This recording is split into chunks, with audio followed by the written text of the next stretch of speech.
Hello আমার সাকিবিয়ান ভাইরা বোনেরা, আজকে কিন্তু তোমাদের পাওয়ার দেখানোর সময় এসেছে। এক কুচক্রি মহল তুফান নিয়ে কিন্তু যাচ্ছে তাই নোংরামি শুরু করেছে, আর এই নোংরামির প্রোটেস্টটা কিন্তু করবার সময় এসেছে, কেননা ছবিটা রিলিজ কিন্তু আর 5টা দিন বাকি।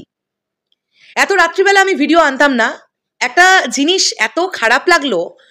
মানে পার্টিকুলার একটি পেজ আছে, ফেসবুক পেজ, আমি জানি না তাদের কোনো ইউটিউব চ্যানেল আছে কিনা, কিন্তু আমি এই পেজটাকে বেশ অনেকদিন যাবৎ ফলো করি অন্য কারণে। আমি দেখতে চাই যে এই পেজটা সাকিব ভাইয়ার বিরোধিতামূলক পোস্ট আর কত করতে পারে।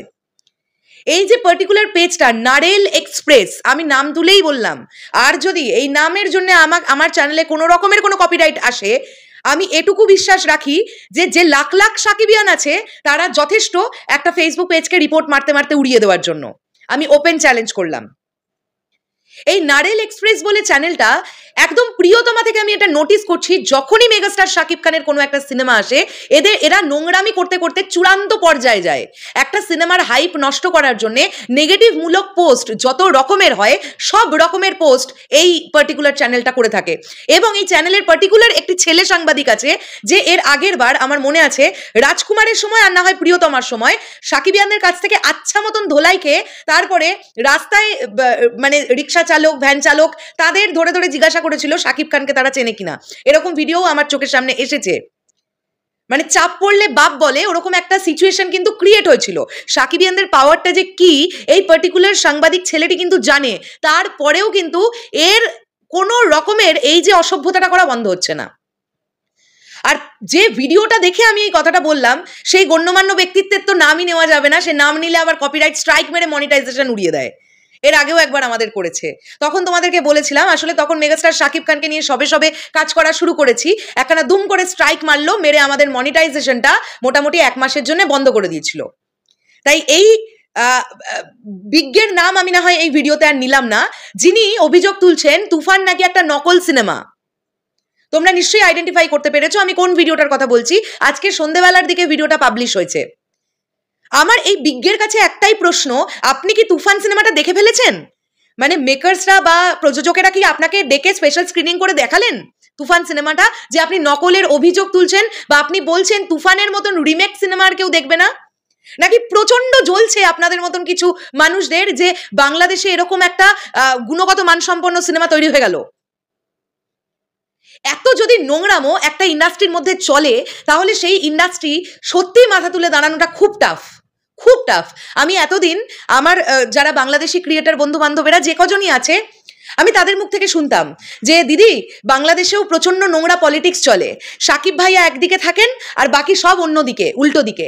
আমি যত জানছি আরো দিনে দিনে আমি এটা ফিল করতে পারছি যে না শুধু এই নোংরা রাজনীতি পশ্চিম বাংলাতেই চলে না, আমার তো এখন মনে হচ্ছে পশ্চিম বাংলার থেকেও নোংরা রাজনীতি বাংলাদেশে চলে সিনেমা নিয়ে।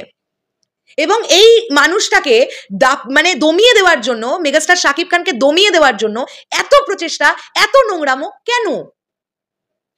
এই যে পোস্টগুলো হয় না, এই যে তুফান বিরোধী যে পোস্টগুলো হচ্ছে, আমি আবার পার্টিকুলারলি একটি নিউজ চ্যানেল দেখলাম, একটি প্রতিবেদন পড়লাম, তাদের বক্তব্য তো নাকি তুফানের ট্রেলার রেডি হয়নি, অথচ আমার কাছে যে খবরটা আছে তুফানের ট্রেলার ফুললি রেডি হয়ে গেছে। আমি জানি না তারা এই ধরনের ইনার সোর্স আপডেট কোথা থেকে পায়, কারা দিচ্ছে তাদেরকে এই আপডেট, এই ভুলভাল তথ্য। সাকিবিয়ান ভাইরা বোনেরা, এটা আমি তোমাদেরকে জানিয়ে রাখছি, তুফানের ট্রেলার কিন্তু রেডি আছে, এবং এমনটা হলেও হতে পারে তুফানের ট্রেলার চলে আসবে খুব শীঘ্রই, সেটা পরিচালক ডিসাইড করবেন। তার মানে এটা নয় যে তুফানের ট্রেলার রেডি নেই।